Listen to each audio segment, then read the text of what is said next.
visión. Parce que vous êtes des leaders avec des visions. Porque son líderes con misión. Parce que vous êtes des leaders avec des missions.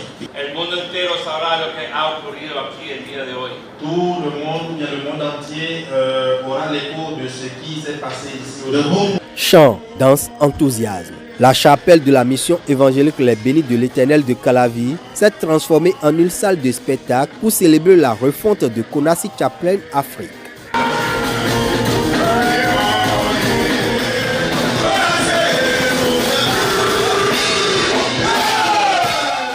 Dans cette ambiance, le président mondial a reconnu les mérites de plusieurs aumôniers à travers des distinctions et le lavage des pieds, notamment ceux de Fidel Rangbe, le président du comité d'organisation des assises de Calavi.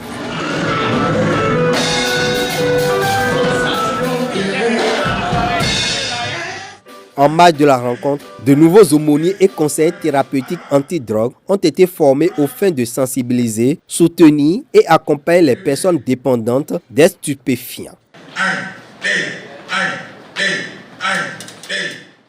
Général Nunga Kadem, commandant Afrique de la CONAS Chaplain, a rappelé la mission de l'organisation ainsi que le rôle des aumôniers et conseillers thérapeutiques anti-drogue.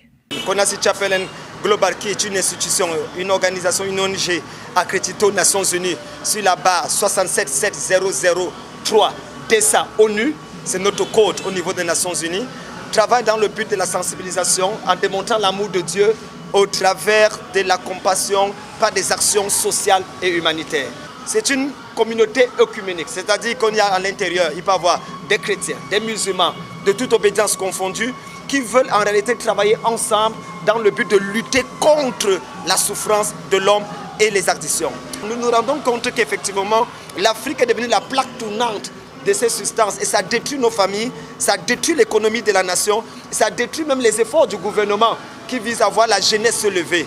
C'est pour ça que nous voulons apporter notre part de contribution à la lutte contre ces substances négatives en sensibilisant, en conseillant et en mettant sur pied des conseillers thérapeutiques qui peuvent aider ceux qui sont déjà addicts à ces choses à sortir de là. En tant que commandant WANC Afrique, c'est-à-dire commandant anti-drogue, nous travaillons dans le souci de créer dans chaque pays, les 55 pays d'Afrique, et également non seulement dans les pays comme au Bénin, mais de permettre que dans chaque village à l'intérieur du Bénin, il y ait un aumônier anti-drogue qui sensibilise les gens sur les effets négatifs et néfastes